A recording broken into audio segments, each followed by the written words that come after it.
A la luz de tu palabra, un programa diferente que pregona las profundas verdades de las Sagradas Escrituras. A toda la audiencia, paz del Señor. Esta es una nueva edición del programa A la luz de tu palabra. Hoy estamos en una sección que la hemos titulado Misterios Revelados. Y el tema de hoy es una pregunta: ¿realmente entiendes lo que lees en el relato de Jesús con la mujer samaritana? Es una pregunta: ¿será que realmente entendemos lo que hemos leído en el relato de la mujer samaritana con Jesús? El Evangelio de Juan capítulo 4, si nunca usted lo ha leído, es muy interesante que lo haga. Y si usted tal vez alguna vez habrá leído, la pregunta es: ¿ha entendido realmente lo que allí nos ofrece este párrafo tan rico de las Sagradas Escrituras en cuanto a la salvación? Te invitamos a permanecer escuchando la programación hasta el final para poder extraer detalles sumamente importantes que son necesarios comprender, saber para poder entender de la manera correcta la expresión bíblica marcada en este libro tan profundo como es el libro de Juan, el discípulo amado, y en las palabras del Divino Maestro también, por supuesto. ¿Entendemos realmente lo que leemos cuando leemos Juan 4, cuando nos habla de el relato de Jesús y la mujer samaritana? ¿Lo hemos entendido en su totalidad? Nos quedan algunos cuestionamientos, algunas preguntas. ¿Por qué Jesús dijo esto? ¿Por qué dijo aquello? Lo vamos a ir analizando. Vamos a ir extrayendo verdades sumamente importantes para comprender el Evangelio, la salvación. Y también conocer el origen del Evangelio y todo lo que concierne al trabajo del Mesías, cuando vino a esta tierra para predicar la palabra de Dios.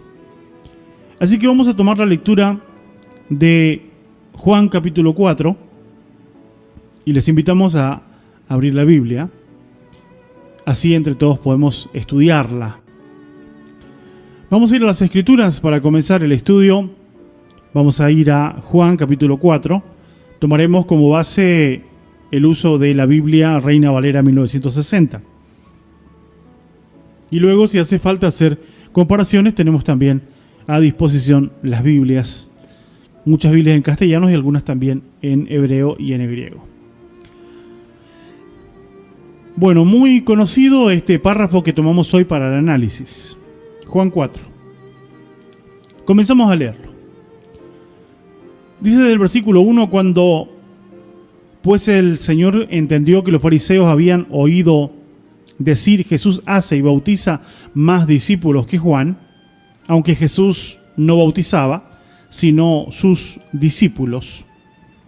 Salió de Judea, se fue otra vez a Galilea, y le era necesario pasar por Samaria. Vino pues a una ciudad de Samaria llamada Sicar, junto a la heredad que Jacob dio a su hijo José. Y estaba allí el pozo de Jacob. Entonces Jesús, cansado del camino, se sentó así junto al pozo. Era como la hora sexta. Aquí comenzamos el análisis de este párrafo interesante de las Escrituras. Sabemos que Juan es un escritor diferente a Mateo, Marcos, Lucas, porque Juan es un testigo ocular de los hechos del Maestro. Juan describe todos los acontecimientos cerca del Mesías, estando con el Mesías, y en este caso particular, la historia de la mujer samaritana, de Jesús y una mujer, porque en realidad no nos dice su nombre, no nos dice su familia, nos dice simplemente que era samaritana, y vamos a ver qué significa el término samaritano según las Escrituras, qué es lo que encierra y por qué Esto generó realmente una problemática en algunos antecedentes que se pueden leer en las páginas sagradas. Y a veces nos quedamos con la pregunta, ¿por qué? La intención es que podamos hoy extraer al máximo respuestas de este tan rico párrafo de las Sagradas Escrituras. Dice aquí la Biblia primero que Jesús no bautizaba, sino que bautizaban sus discípulos. Salió de Judea, se fue otra vez a Galilea y le era necesario pasar por Samaria.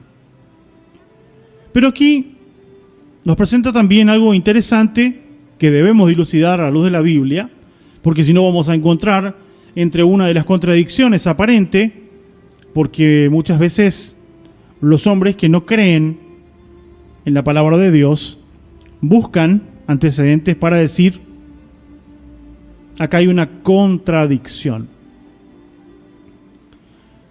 El versículo 4 le era necesario pasar por Samaria.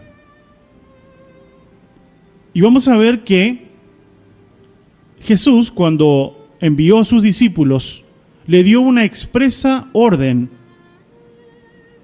respecto a los lugares a donde tenían que ir a predicar. Vamos a ver. Vamos a Mateo, capítulo 10. Jesús envía a sus discípulos a cumplir la misión de llevar la palabra. Ahora cuando le dice el versículo 5, Mateo 10, verso 5, y versículo 6, prestemos atención a lo que dice. A estos 12 envió Jesús y les dio instrucciones, diciendo, por caminos de gentiles no vayáis, y en las ciudades de samaritanos no entréis, sino id antes a las ovejas perdidas de la casa de Israel. Si prestamos atención al texto, el versículo 5, en la última parte, por camino de gentiles no vayan, y en ciudades de samaritanos no entren. Jesús declaró que no vayan a las ciudades samaritanas. Pero esto dice en Mateo, y en Juan dice que Jesús tenía necesidad de pasar por Samaria. La pregunta es, ¿esto es una contradicción? Jesús les dio una orden a sus discípulos y él hizo otra cosa, porque el texto también indica que sus discípulos le acompañaron en este momento en que él pasaba por Samaria. ¿Esto es una contradicción? Por supuesto que no. El punto es entender qué era Samaria, quiénes vivían en Samaria, porque aquí dice por ciudades samaritanas no vayan a predicar, ¿sí? Porque caminos de gentiles no vayan. Ahora vayan a las ovejas perdidas de la casa de Israel. ¿Quiénes eran las ovejas perdidas de la casa de Israel? ¿Qué era la casa de Israel? ¿El pueblo de Israel? Es importante tener un conocimiento sobre el contexto histórico de este pueblo para poder entender la llegada del Mesías, para poder entender lo que hizo, cómo lo hizo. Siempre lo decimos y lo voy a repetir una vez más, el Mesías, Jesús de Nazaret, no es un accidente en el plan de Dios. El Mesías no vino de repente cuando Él quiso, sino vino en el tiempo indicado por la palabra de Dios.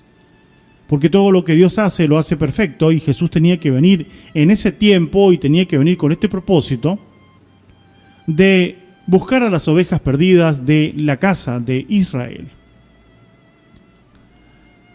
Cuando volvemos a Juan capítulo 4, que es la cita que estamos estudiando en este día, Juan capítulo 4, vamos a releer el texto que dice, versículo 4, y le era necesario pasar por Samaria.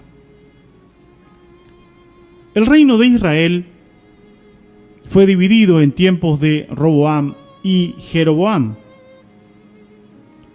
El reino de Israel se rompió en dos, se dividió en dos. La casa de Israel y la casa de Judá. Por eso, si usted estudia los profetas del Antiguo Testamento, encontrará que le habla a la casa de Israel y también a la casa de Judá, a veces solamente a la casa de Judá, a veces solamente a la casa de Israel. Esta división viene donde se dividen las tribus. En el párrafo de Primera de Reyes, el capítulo 12, vamos a encontrar todo lo referente a esta división de este reino. La división del reino es sumamente importante comprenderla porque de aquí vamos a tener misterios que necesitamos revelarlos. Frases que Jesús mencionó, que la mujer mencionan, que no pueden ser comprendidas si no tenemos una base histórica. Si no conocemos lo que realmente era aquel lugar donde Jesús pasaba y se detiene a tomar agua y allí comienza a predicarle el evangelio a una mujer. Esto es sumamente importante y debemos saber, entre otras cosas, que el reino de Israel se dividió en dos. El reino de Judá se quedó solamente con 2 tribus y media. El reino de Judá se quedó con la tribu de Judá y con la tribu de Benjamín. Y luego media tribu de Leví, que si bien se fueron con Jeroboam, volvieron. Estas 2 tribus y media pertenecen al reino o la casa de Judá. Las otras 10 tribus o 9 y media fueron las tribus de Israel. La división de estos 2 reinos son importantes porque la división no fue solamente por política de gobierno. No había simplemente el deseo de tener un nuevo rey, por eso pusieron otro rey y se separaron. La división vino por razones más importantes respecto a la adoración a Dios. Y esto necesitamos comprender para poder ver después, más adelante, qué es lo que ocurrió entre la mujer samaritana y también los judíos. Lo vamos a ir viendo paso a paso.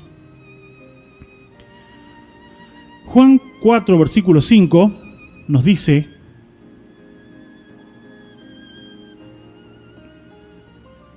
vino pues a una ciudad de Samaria llamada Sicar, junto a la heredad que Jacob dio a su hijo José. Y estaba allí el pozo de Jacob. Entonces Jesús, cansado del camino, se sentó así junto al pozo y era como la hora sexta. La hora sexta es sencillamente al mediodía. El horario es considerado desde la salida del sol. Tenemos la noche, primer parte del día y luego el día, y el día estaba dividido en secciones, en periodos aproximados de 3 horas. Primera hora del día cuando salía el sol, hora tercera del día, ese periodo que en el día del equinoccio sería las 9 de la mañana, y la hora sexta sería las 12 del mediodía. Era pleno mediodía, el calor sofocaba en ese lugar desértico, y allí entonces Jesús fue junto a un famoso pozo llamado el pozo de Jacob. Y este pozo de Jacob estaba justamente en la ciudad de Samaria. Y Samaria era la capital del reino de Israel. Y es importante comprender porque en tiempos que Jesús habló con la mujer samaritana, Israel ya no existía como casa, porque en el año 721, 725, antes de Jesús, desaparecieron como reino, y por ello Jesús dijo: vayan a las ovejas perdidas de la casa de Israel. Estas ovejas estaban perdidas, y vamos a ver por qué causa estaban perdidas. Este párrafo cuenta de una manera histórica muy profunda, y solamente pueden entender aquellos que tienen la profundidad histórica de lo ocurrido en el pueblo de Dios, que fue el pueblo de Abraham, el pueblo de Isaac y el pueblo de Jacob. Es en este contexto que Jesús nos muestra aquí que Él va hasta el pozo de Jacob. Este pozo de Jacob es tan famoso, inclusive hasta este tiempo. Este pozo de Jacob tiene una historia importante.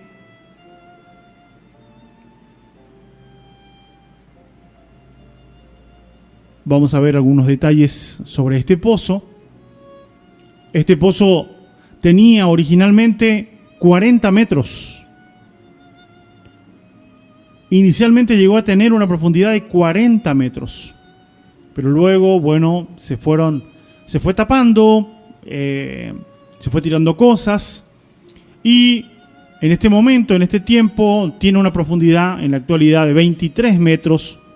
Y tiene un diámetro de 2,9 metros de ancho. Este pozo, que está dentro de un lugar turístico, allí en aquel monte llamado Monte Gerizim, aún hoy existe. Y mucha gente, turistas, van a aquel lugar. Son antecedentes, son rocas, en este caso es un pozo. Este pozo se encuentra excavado en piedras caliza y tiene agua, es alimentado por varios manantiales cercanos, los cuales le permiten seguir teniendo agua. Fue en ese lugar de la tierra de Israel porque Jesús desarrolló su ministerio dentro de Israel, y Jesús no rompió su plan de salir a predicar el evangelio porque todo tenía un tiempo indicado para hacerlo. Jesús tenía necesidad de ir, pasar por Samaria, y allí en pleno mediodía llegó hasta el pozo de Jacob, y allí se encuentra con una mujer. Es importante conocer ciertos detalles para comprender lo que estamos leyendo. Así que bien, vamos a volver a la lectura de las Escrituras. Vamos a ir a Juan capítulo 4, vamos ahora al versículo 7 en adelante. Vino una mujer de Samaria a sacar agua, y Jesús le dijo: dame de beber. Pues sus discípulos habían ido a la ciudad a comprar de comer. La mujer samaritana le dijo: ¿cómo tú, siendo judío, me pides a mí de beber, que soy mujer samaritana? Porque judíos y samaritanos no se tratan entre sí. Aquí tenemos un contexto muy importante que merece ser analizado. Porque volveremos a la pregunta original al inicio de nuestro programa. ¿Entendemos lo que realmente estamos leyendo? ¿Le han explicado a usted, estimado oyente, por qué tiene todas estas frases, estas palabras? Preguntas tales como: ¿por qué entre los judíos y los samaritanos no se trataban? ¿Por qué la sorpresa de la mujer al decirle: tú siendo judío y yo una mujer samaritana? Cuando no comprendemos es cuando caemos a los errores de la interpretación. Me parece, me dijeron, tal vez podría ser así. Pero la Biblia nos explica con profundidad qué es lo que realmente ocurrió. Este acto de Jesús no fue casual. Tenía un propósito y tiene una enseñanza para transmitirnos muy, pero muy importante. Como les decía, el reino de Dios, el pueblo de Dios, el pueblo de Israel se dividió en dos reinos: el reino de Judá y el reino de Israel. Ahora, ¿por qué causa no se tratan entre sí? A tal punto llegaba la controversia porque Samaria se convirtió en el reino de Israel. Y ese pueblo de Israel, ese lugar a donde estaban ellos, estaba poblado por gentiles, como también por personas que pertenecían a la oveja perdida de la casa de Israel. Ahora es importante que podamos comprender cuál fue la separación, cuál es la división que hay entre ellos y por qué causa no se tratan. ¿Dónde lo vamos a ver? Por supuesto que en las Escrituras. Vamos a ver Primera de Reyes, capítulo 12. En Primera de Reyes, las Escrituras nos relatan realmente qué es lo que pasó. Vamos a mirar Primera de Reyes desde el capítulo 11, vamos a ver versículo 25 en adelante. Vamos directamente a el versículo 25, Primera de Reyes 11. Habla de Jeroboam, el pecado de Jeroboam. Dice lo siguiente: entonces reedificó Jeroboam a Siquem en el monte de Efraín, y habitó en ella. Saliendo de allí, reedificó a Penuel. Y dijo Jeroboam en su corazón: ahora se volverá el reino de la casa de David. Si este pueblo subiere a ofrecer sacrificio en la casa de Jehová en Jerusalén, porque el corazón de este pueblo se volverá a su señor Roboam, rey de Judá,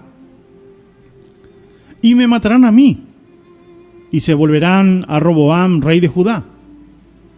Y habiendo tenido consejo, hizo el rey 2 becerros de oro, y dijo al pueblo: bastante habéis subido a Jerusalén, he aquí tus dioses, oh Israel, los cuales te hicieron subir de la tierra de Egipto.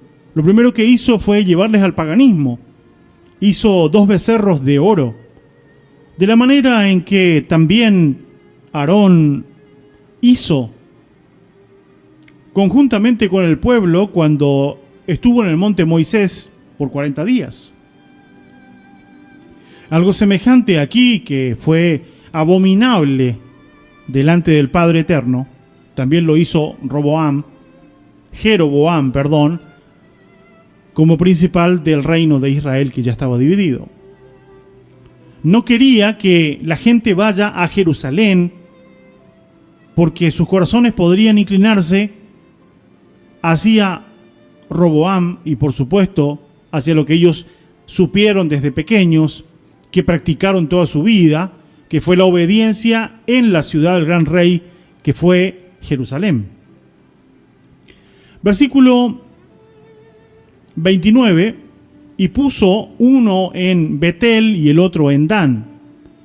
Y esto fue causa de pecado porque el pueblo iba a adorar delante de uno hasta Dan. Hizo también casas sobre los lugares altos e hizo sacerdote de entre el pueblo que no eran de los hijos de Leví. Formó sacerdotes de otro que no eran de las tribus. Versículo 32: entonces instituyó Jeroboam fiestas solemnes en el mes octavo, a los 15 días del mes, conforme a la fiesta que se celebra en Judá, y sacrificó sobre un altar. Así hizo en Betel, ofreciendo sacrificios a los becerros que había hecho. Ordenó también en Betel sacerdotes para los lugares altos que él había fabricado. Sacrificó pues sobre el altar que él había hecho en Betel, a los 15 días del mes octavo, el mes que él había inventado de su propio corazón, e hizo fiesta a los hijos de Israel, y subió al altar para quemar incienso. Aquí tenemos el pecado de este rey cuando se separa. Jeroboam implementó el paganismo, poniendo 2 becerros de oro, diciendo: estos son los dioses que te sacaron de Egipto. Luego también cambió el lugar de adoración e hizo que no sea más el lugar de adoración en Jerusalén, sino en Samaria como capital del reino de Israel. Y en vez del monte de Jerusalén, La palabra monte no es como lo aplicamos aquí en nuestra provincia, decimos monte y estamos pensando sencillamente en árboles, en bosques. Esa es nuestra cultura. Pensamos en un monte y pensamos en plantas, en árboles, en vegetación abundante. Eso es un monte acá, donde vivimos nosotros en Misiones. En los tiempos bíblicos, monte se hacía referencia a un lugar alto, a una montaña, a un cerro grande, a un cerro alto. A eso se le llamaba monte. En vez de tener a Jerusalén como monte, como lugar de adoración, cambiaron al monte de Gerizim, que estaba también allí en Samaria, y que quedaba, este pozo de Jacob quedaba a 200 metros de aquel lugar. Jeroboam lo que hizo también fue cambiar la adoración, que fue por medio de las festividades. Inventó una festividad el mes octavo, hizo el día 15 a la manera, lo dice el texto bíblico, que a la manera de la fiesta del séptimo mes, o sea, la fiesta de los tabernáculos, la fiesta de Sukkot. A manera de esta fiesta la hizo en el mes octavo. Y aquí declara el versículo 33, sacrificó pues sobre el altar que él había hecho en Betel a los 15 días del mes octavo, el mes que él había inventado de su propio corazón. O sea, él tuvo una desviación, él tuvo una apostasía, que es abandonar el principio de Dios para establecer un principio personal, algo que nace del corazón. Dios no necesita ayudantes, Dios no necesita intérpretes. Dios marca su palabra, Él marcó sus leyes, sus principios, Él los marcó. Y nosotros tenemos que obedecer a la manera en que está escrita. Y si volvemos entonces ahora al texto que estamos analizando, que es el Evangelio de Juan, capítulo 4, vamos a ver ahora, para comprender un poco mejor lo que ocurrió en ese momento.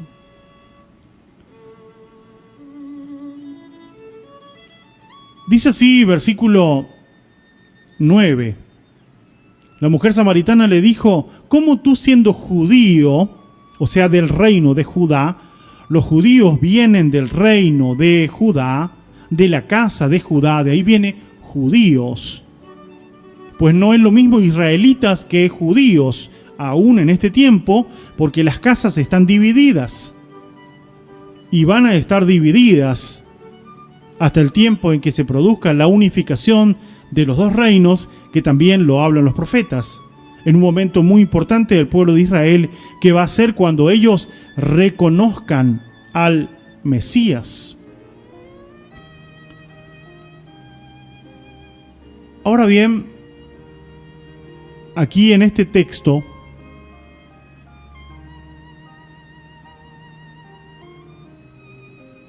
dice: ¿cómo tú, siendo judíos, me pide a mí de beber? Yo soy una mujer samaritana.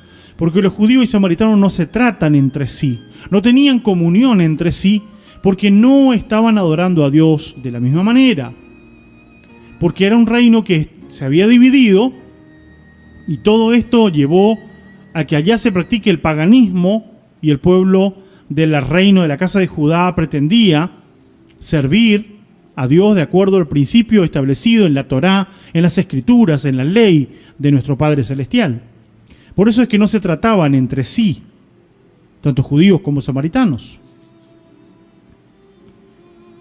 Ahora, es sumamente importante que este párrafo bíblico no nos cuenta el nombre de la mujer, no nos cuenta la familia de la mujer, simplemente nos cuenta por ella misma que ella era samaritana.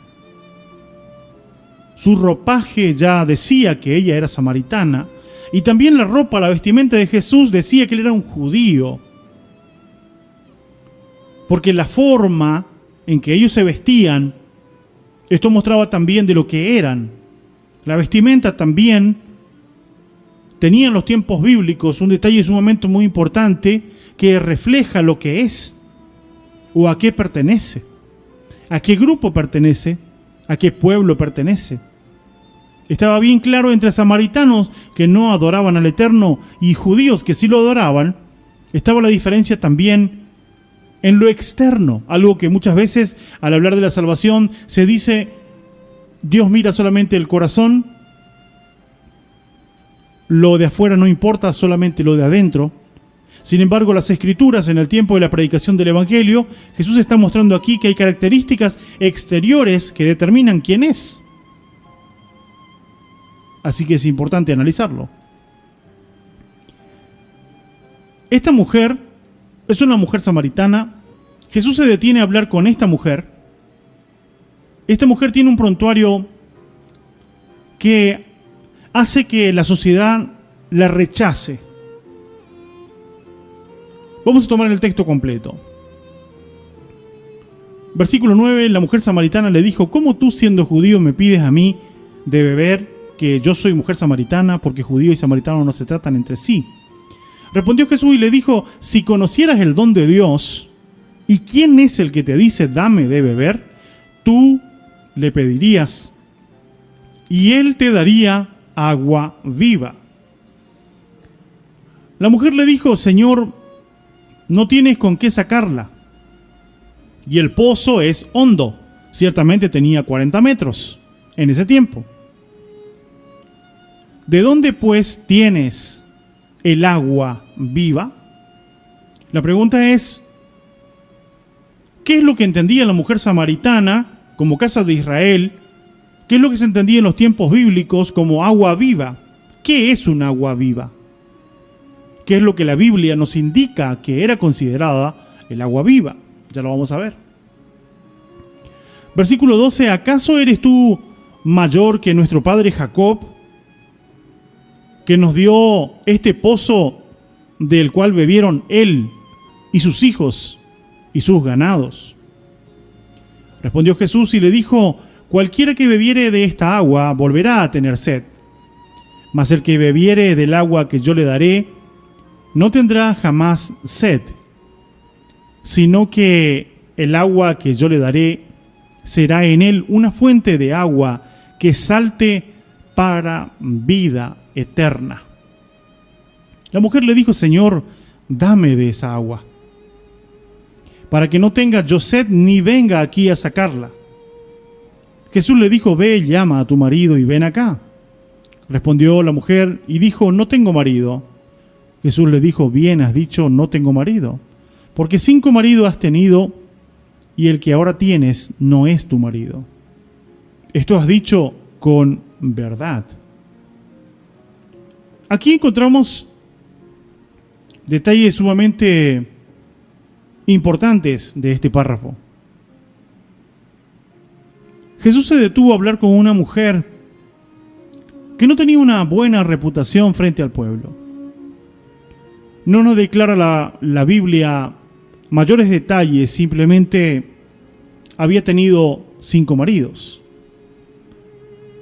Y si lo había tenido, no es que tenía en ese momento 5 maridos. Pudo haber tenido y haber quedado viuda 5 veces, no lo dice el texto. Pero sí declara que fue en un tiempo pasado y el que ahora tienes, el que convive contigo, no es tu marido. Era una mujer que estaba despreciada, era una mujer que estaba sola cuando iba a sacar agua, estaba sola. La mujer viene en sus quehaceres, en su necesidad de llevar agua para ella, para los suyos, o tal vez para sus animales, y de repente se encuentra con el Divino Maestro.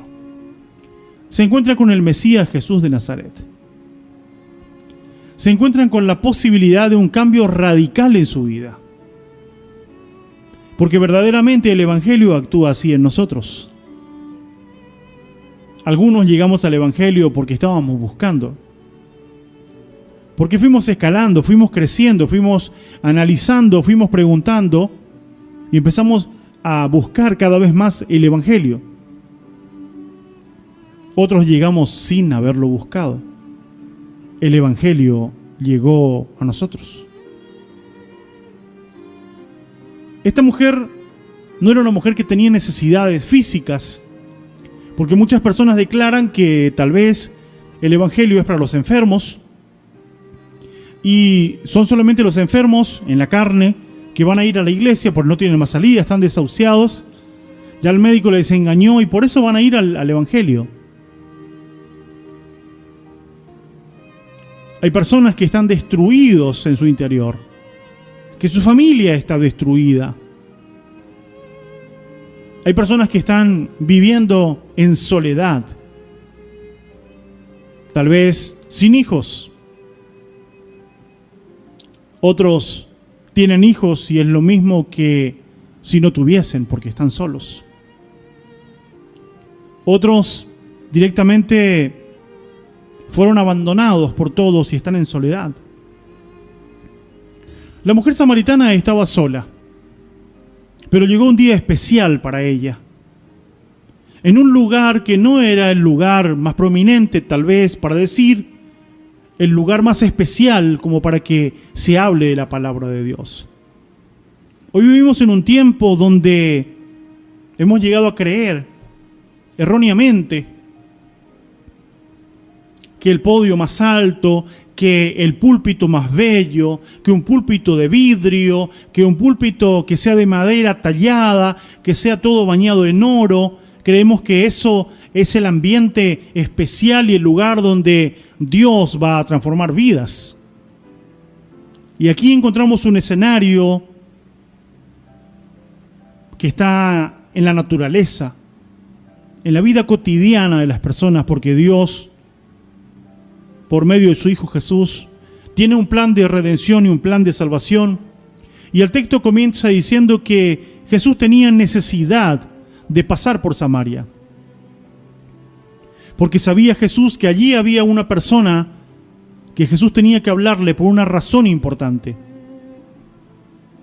Así es como el evangelio puede estar siendo predicado a nuestras vidas en este momento, porque no puedo saber yo quiénes me están escuchando en este momento, pero les puedo decir solamente que las casualidades no existen. El Espíritu de Dios no está preso. Dios continúa salvando personas, hombres y mujeres, jóvenes, que buscan la verdad de Dios, que quieren encontrar lo verdadero, no lo parecido. Quieren encontrar las verdades eternas. No quieren más mentiras. No quieren que simplemente se haga de ello mercadería y que tengan valor según la lana que tengan como oveja. No quieren más eso.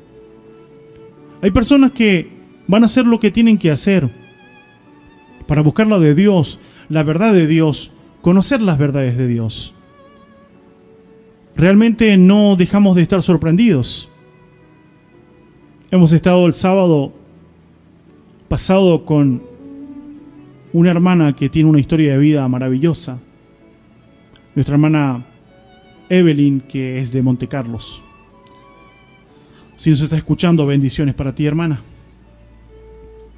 Y hemos visto, escuchando su testimonio, cómo Dios ha obrado en su vida de una manera impresionante. Y paso a paso la fue llevando desde su niñez, desde la edad que tenía 13 años, fue sintiendo el llamado de Dios para buscarle y desde ahí no dejó de subir peldaños paso a paso para llegar a la verdad de Dios. Y hoy estamos estudiando la palabra de Dios con ese objetivo, no simplemente de ser un religioso, sino de tener comunión íntima con nuestro Dios. Es Dios quien busca a las personas. Es Dios que tal vez ha de llegar a ese pozo figurativo en el cual usted se encuentra en este momento. Todo puede estar derribado, todo puede estar caído, ya puede no haber más esperanzas. Soledad, desconcierto, tristeza. Dios nunca llega tarde. Seguimos entonces con la lectura de la palabra de Dios o el análisis. Hasta aquí llegamos el encuentro de Jesús con una mujer que era despreciada, una mujer que estaba sola, una mujer que tiene la oportunidad maravillosa de estar frente a frente con lo que ella dijo: me parece que tú eres profeta. Cuando Jesús le dijo: el que ahora tienes no es tu marido. 5 has tenido y el que ahora tienes no es tu marido. El versículo 18, 19, Jesús le dijo, la mujer le dijo: Señor, me parece que tú eres profeta. Ahora aquí, en una mujer que estaba debilitada, que estaba sola, que estaba tal vez marginada debido a su situación, a su vida, había algo en su interior que se revela a partir de este momento en el texto bíblico, cuando comienza a hablar aquella mujer.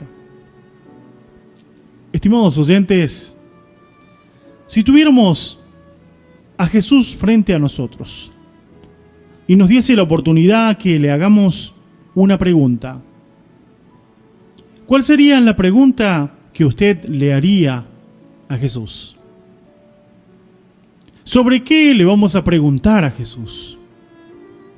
La Biblia tiene momentos específicos que relatan la oportunidad que tuvieron hombres y también mujeres de hacer consultas.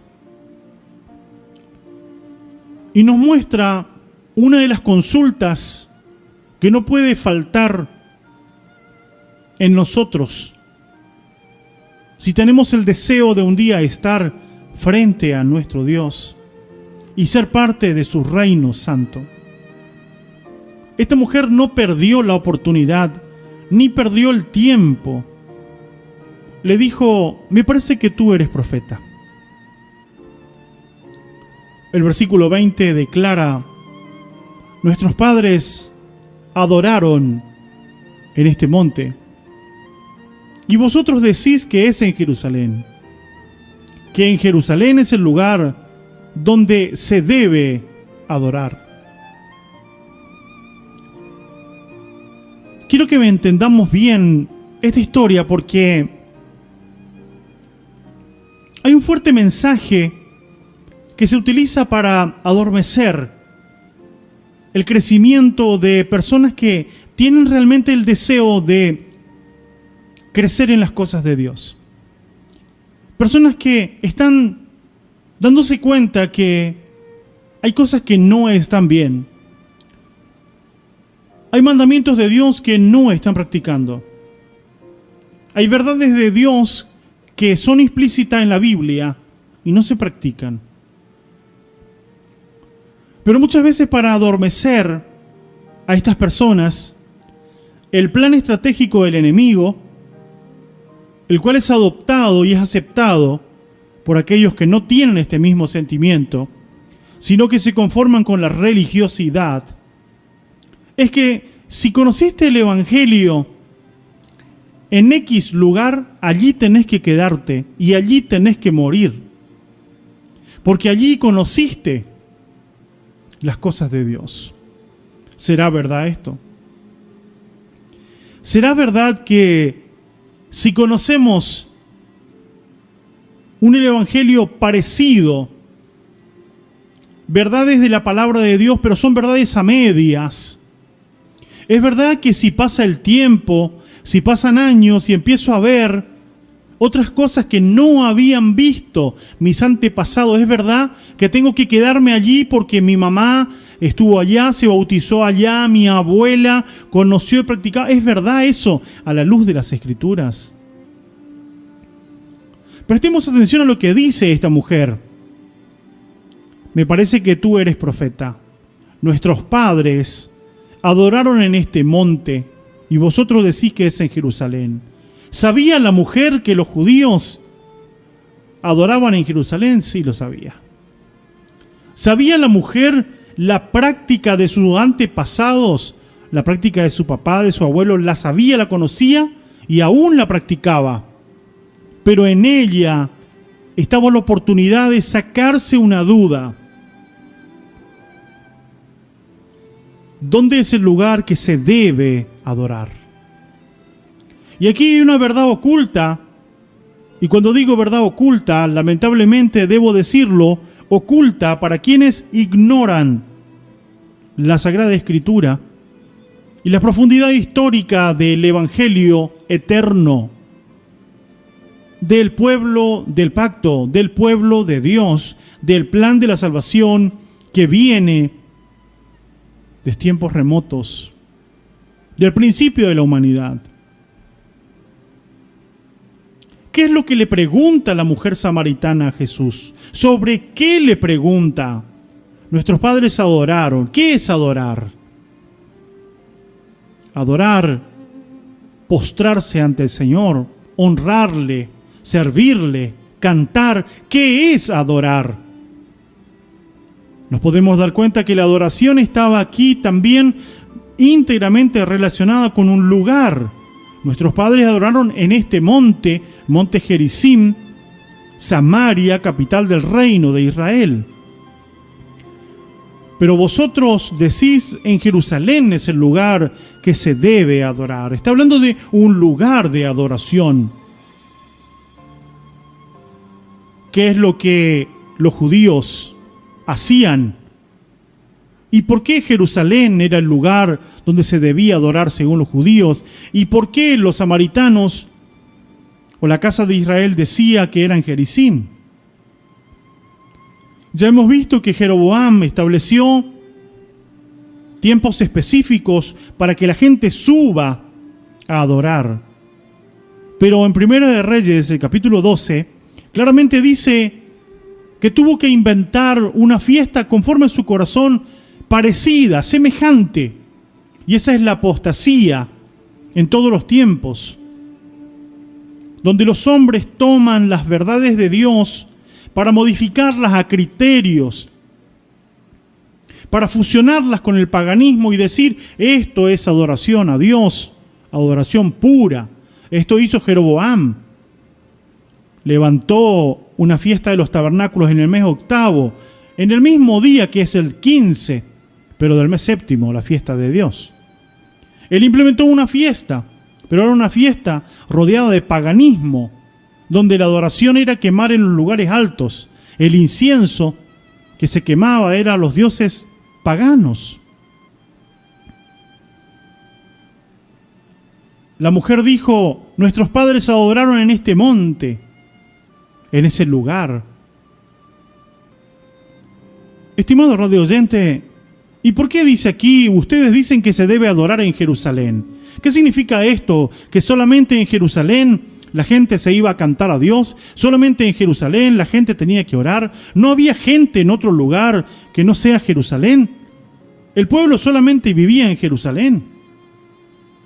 No. La gente vivía en muchos países de alrededor, pero para momentos específicos tenían que subir a Jerusalén de acuerdo a los antecedentes bíblicos. Por eso es que cuando leemos cosas que no entendemos, no estamos admitidos por Dios para inventar.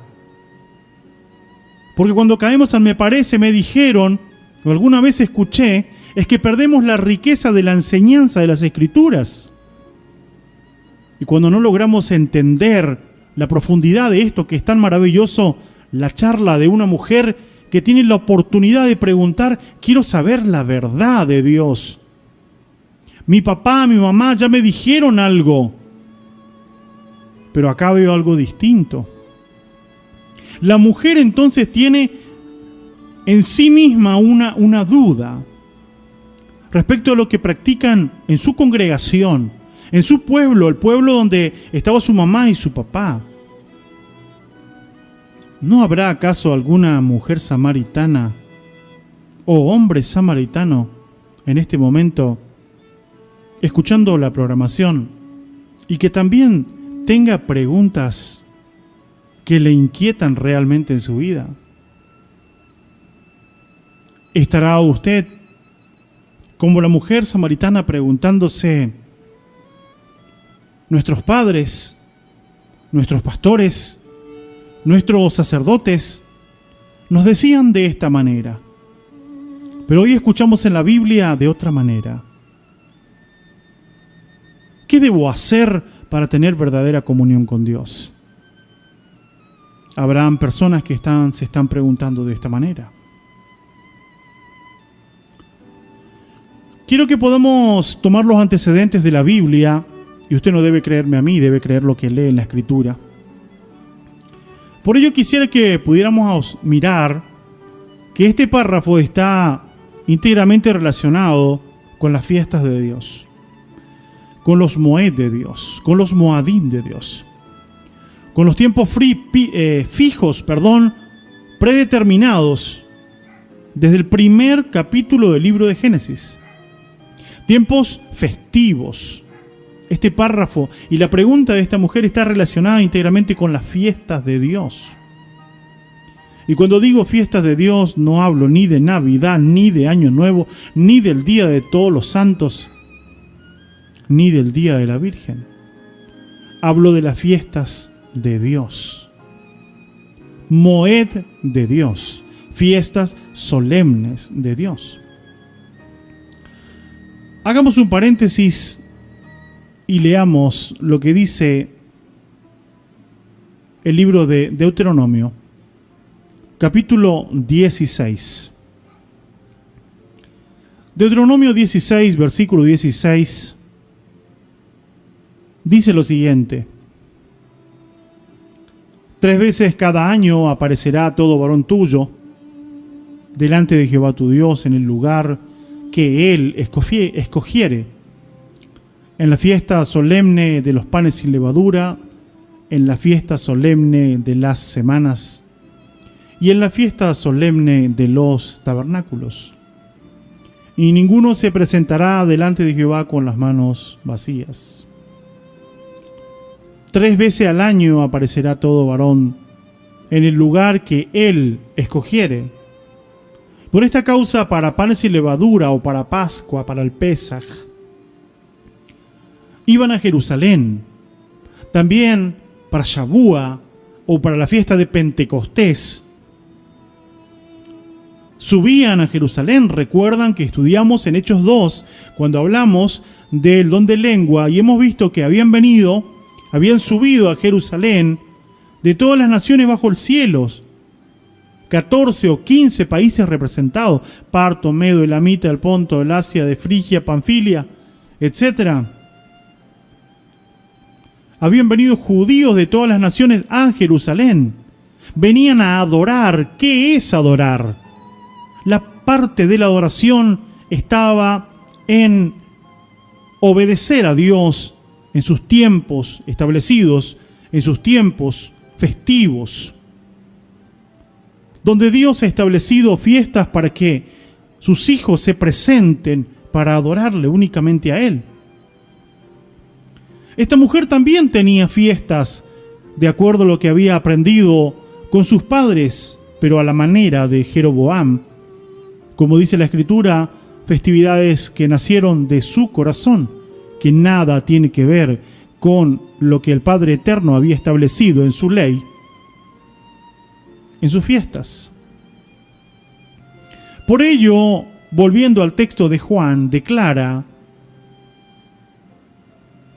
nuestros padres dicen que hay que adorar en Jerusalén, pero ustedes dicen que nuestros padres dicen que hay que adorar en este monte, en Gerizim, pero ustedes, los judíos, dicen que es en Jerusalén donde se debe adorar. La mujer está preguntando algo sumamente importante. Está preguntando sobre la salvación. Está preguntando sobre lo correcto a la luz de la palabra, a la luz de la verdad de un profeta de Dios que iba a hablar de lo que estaba escrito o marcado por el Padre Eterno. La respuesta de Jesús, versículo 21, Jesús le dijo: mujer, créeme que la hora viene cuando ni en este monte Gerizim ni en Jerusalén adoraréis al Padre. Jesús está relatando aquí algo sumamente importante respecto al plan de salvación. La adoración iba a ser mundial. La adoración iba a ser en cualquier lugar, por razones específicas, por razones bien marcadas. La ciudad del gran rey, del rey David, fue Jerusalén. Fue en Jerusalén que se hizo el tabernáculo. El tabernáculo fue destruido y luego fue reconstruido. En ese tabernáculo se hacían los sacrificios. En ese tabernáculo estaba el arca y allí se descendía la presencia de Dios. Pero ahora la presencia de Dios, lo que era la Shekinah en el tiempo antiguo del tabernáculo, el Espíritu de Dios ha sido prometido. Y Jesús ya venía hablando de que Él tenía que irse para enviar a su Espíritu, enviar al Espíritu la promesa del Padre, para que Él nos indique, para que Él nos enseñe sus verdades. Y mucha gente está recibiendo esas verdades de Dios, están siendo inquietados al leer la sagrada palabra de Dios. Es por ello que nos ponemos a pensar, es verdad, que si yo conocí el Evangelio ahí, tengo que quedarme ahí porque ahí conocí. ¿Qué hizo la mujer samaritana? Lo primero que hizo fue consultar por su duda, consultar, preguntar sobre la Escritura, como nosotros recibimos el llamado para dirigirnos directamente a Monte Carlos, que teníamos pendiente hace un tiempo ya. Por medio de mi hermano Matías, por medio de la comunicación, Dios va abriendo caminos, va abriendo puertas, y hay gente que clama por la verdad de Dios. Hay gente que llama para preguntar, y el hecho que llamen para preguntar no es que nosotros estemos a la altura de responder todo, porque tal vez en nuestro escaso conocimiento tengamos seguramente muchas cosas que no podemos responder. Pero tenga la plena seguridad que si no sabemos, vamos a responder, no sé, pero vamos a estudiar. Pero vamos a orar, pero vamos a investigar. La verdad es que la mujer samaritana tuvo un cambio radical en su vida. A partir de allí se desprendió de la religiosidad que había heredado por medio de sus padres. Se desprendió de aquello que pensaba, mi papá hizo así, entonces así tiene que ser. Pero si te estás dando cuenta a la luz de las evidencias de la verdad de Dios, ¿cómo es que puedes permanecer en el error sabiendo que es un error a la luz de la lámpara de Dios y a la luz de las verdades de Dios por medio de su Santo Espíritu? Es interesante que podamos reflexionar, que podamos estudiar, que no nos quedemos con las palabras de los hombres. El hombre y la mujer que busca sinceramente a Dios, primero se va a convertir en incrédulo. Y atiéndame bien lo que voy a decir. Se convierte en incrédulo a la palabra de los hombres. Y comienza a ser creyente de lo que está escrito. Ya no más mi amigo, mi papá, mi profesor, mi anciano, mi pastor, ya no más eso. Lo cambiamos por escrito está y creo lo que dice la Biblia. Y cuando empiezo a dejar de creer a los hombres y empiezo a creer realmente lo que dice la Biblia, voy por el camino hacia la libertad. Porque el servicio a Dios es un servicio de acuerdo a lo que dice la palabra de Dios. Muchas personas declaran erróneamente: lo importante es servir a Dios. ¿Acaso no es más importante preguntarnos, como la mujer samaritana, ¿será que estamos sirviendo como Dios nos pide? ¿Será que estamos adorando en el lugar indicado por Dios? ¿Será que el monte donde estoy adorando es el correcto? ¿Será que estoy en el lugar donde estoy comiendo pastos verdes a la luz de la Escritura? ¿Será que estoy tomando agua limpia de acuerdo a la palabra de Dios? ¿O hace muchos años que como pasto casi seco y voy perdiendo vitalidad por la sed? Versículo 21, Jesús le dijo: mujer, créeme que la hora viene cuando ni en este monte ni en Jerusalén adoraréis al Padre. Vosotros adoráis lo que no sabéis. Nosotros adoramos lo que sabemos. Porque la salvación viene de los judíos. Aquí tenemos un texto muy interesante. Esta es la respuesta del Divino Maestro. Es la respuesta de Jesús. La mujer le pregunta: nuestros padres dicen que es en este monte que hay que adorar. Ustedes dicen que es en Jerusalén. Jesús le dice: la hora viene cuando ni en este monte, en Gerizim, ni en Jerusalén adoraréis al Padre. Extiende la adoración, el servicio, las fiestas de Dios en cualquier lugar del mundo. Porque el Espíritu Santo de Dios ha de venir a morar a la vida de cada persona que se entrega a Dios. Viene la promesa del Padre, que es el Espíritu Santo de Dios, que por medio de la imposición de las manos después del bautismo reciben el Espíritu Santo de Dios. Y ya teniendo el Espíritu de Dios, la Escritura muestra que la adoración pasa a ser sin importar cuál sea el lugar específico, sino en todo lugar. Pero hasta allí, hasta el tiempo de Jesús, la adoración continuaba en Jerusalén. Ahora aquí, en el versículo 22, Jesús le declara algo sumamente importante a aquella mujer y que tal vez es chocante para la mujer que recibe esta palabra, porque ataca el principio de sus padres, la enseñanza tal vez de sus abuelos, la enseñanza que se le dio a su familia y por años venía sirviendo así. Pero esta mujer no estaba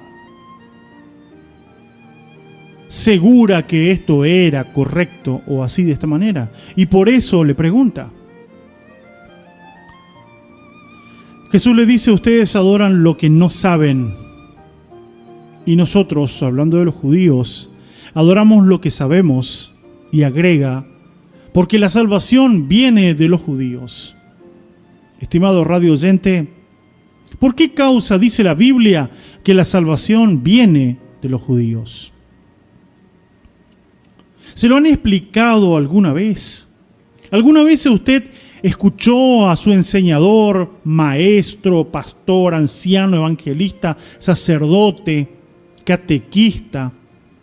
¿Alguna vez usted escuchó que alguien le dio la razón o la explicación de por qué este texto bíblico, esta palabra pronunciada por Jesús, por qué dice la Biblia, la salvación viene de los judíos? Le pregunté a una persona que cumplió varios años como director de orquesta, como ministro y también como pastor de una iglesia evangélica. Y le pregunté, mi hermano, ¿usted alguna vez escuchó, leyó sobre la conversación rica y maravillosa de Jesús con la mujer samaritana? Me respondió el hermano Antonio, me dijo, muchas veces prediqué sobre eso. Y entonces le pregunté, hermano, ¿usted sabe por qué este texto, Juan 4:22? ¿Por qué Jesús dijo que la salvación viene de los judíos?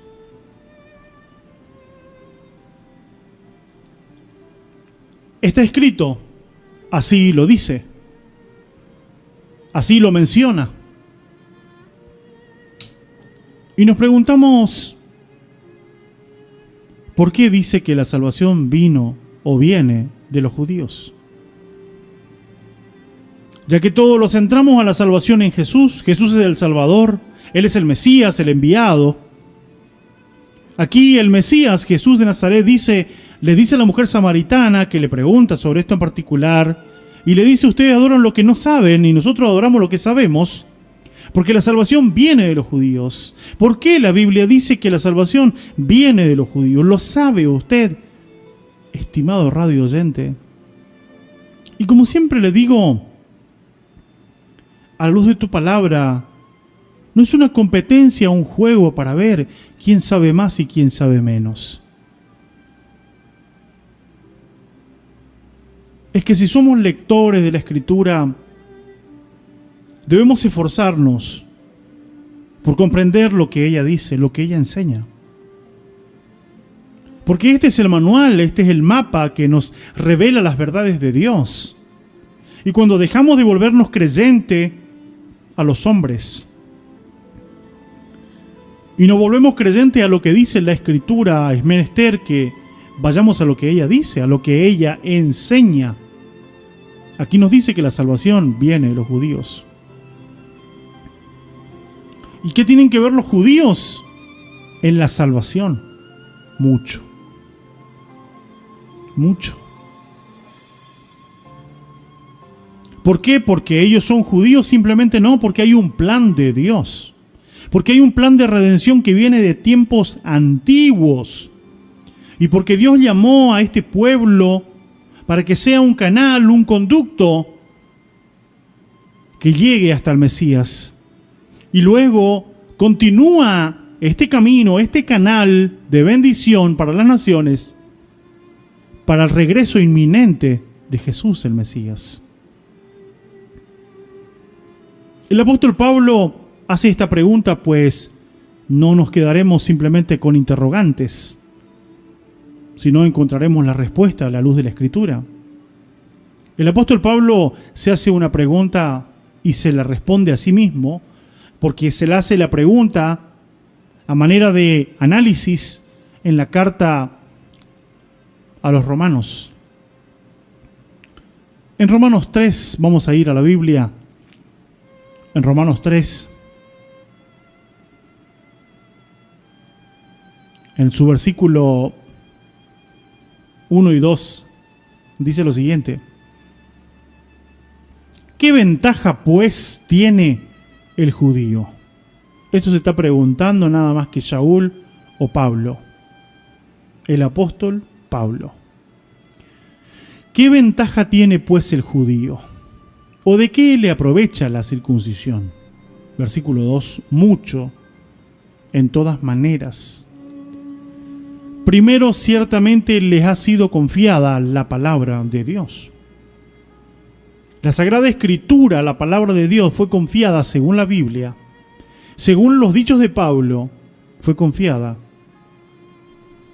al pueblo judío, que es el pueblo de Judá, que es del reino de Judá, que es de las 12 tribus del pueblo de Israel, que son hijos de Jacob y a su vez hijos de Isaac y a su vez hijo de Abraham. Es el pueblo del pacto. Y aquí el apóstol dice qué ventaja tiene. Le fue confiada la palabra. Y no solamente esto. En Romanos el capítulo 9, en el versículo 4, dice el apóstol lo siguiente: tengo deseo, dice, de continua tristeza y dolor en mi corazón por causa de mis parientes según la carne. Verso 4, que son israelitas, de los cuales son la adopción, la gloria, el pacto, la promulgación de la ley, el culto y las promesas, de quienes son los patriarcas y de los cuales según la carne vino Cristo, el cual es Dios sobre todas las cosas, bendito por los siglos. Amén. Nos damos cuenta por qué Jesús dijo: la salvación viene por medio de los judíos, viene por los judíos. La salvación no viene por la casa de Israel, porque la casa de Israel no era la línea genealógica, no era la línea de genealogía santa para que llegue el Mesías. Es más, el reino de Israel se desvió de las verdades, cambió las fiestas de Dios por la fiesta de un hombre, de la manera igual como hoy. Se dejó de guardar el sábado de Dios para guardar el domingo de Constantino. Se deja de guardar el sábado bíblico para guardar el domingo de Constantino del concilio de Nicea del año 325. Se deja de guardar el día que Dios, el Padre, reposó de sus obras, lo bendijo y lo santificó, y se lo reemplaza por guardar el domingo, que es el día del Dios Sol. Sencillamente puede repetirlo usted o googlearlo. ¿Cómo se dice domingo en alemán? ¿Cómo se dice domingo en inglés?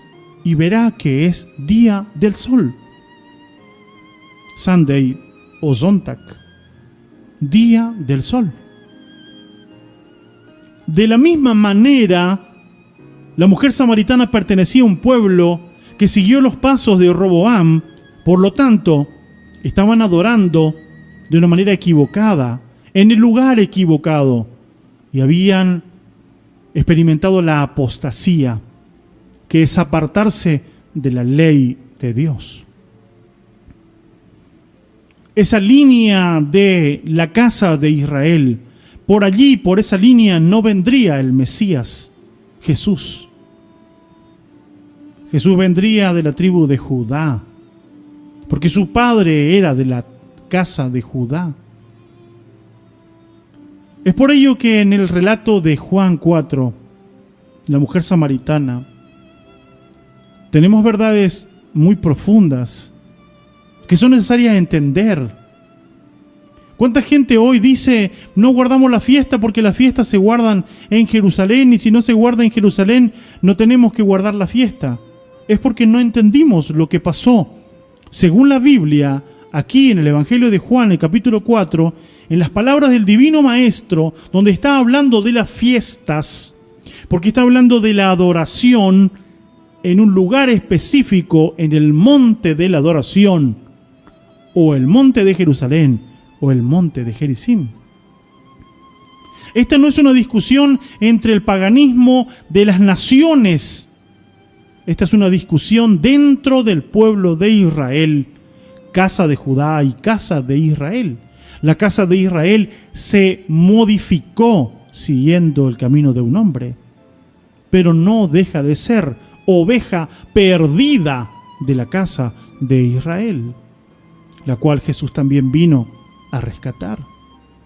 Es por ello que cuando tomamos textos por la mitad, cuando tomamos simplemente pareceres, nos quedamos con aquellos pensamientos de mi abuela, de mi papá, de mi tío, de mi pastor que dijo, y nos perdemos de estar en obediencia y de disfrutar las verdades de nuestro Dios eterno. Estimados amigos, hermanos oyentes, se nos ha acabado el tiempo por hoy.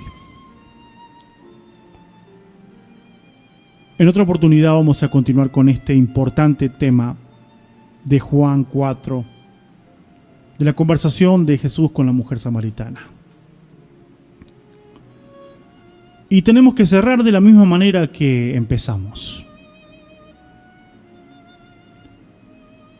¿Realmente entendemos lo que leemos cuando leemos el relato de Jesús y la mujer samaritana? ¿Realmente hemos entendido?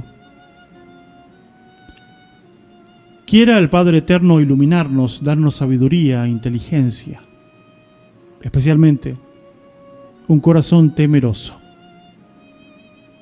un corazón que busque la verdad, porque este párrafo tan importante nos ayuda a conocer la verdad. Y conocer la verdad nos permite adorar a Dios. Porque si creemos que estamos adorando, pero no lo hacemos en verdad, nuestra adoración es fallida y desaprobada. Quiera Dios fortalecernos, bendecirnos y ayudarnos para cada día prepararnos y creer solamente lo que dicen las Escrituras. Estimados, quiera el Señor bendecirles ricamente a todos y cada uno de ustedes. Será hasta la próxima si Dios nos da vida y nos da salud. Bendiciones.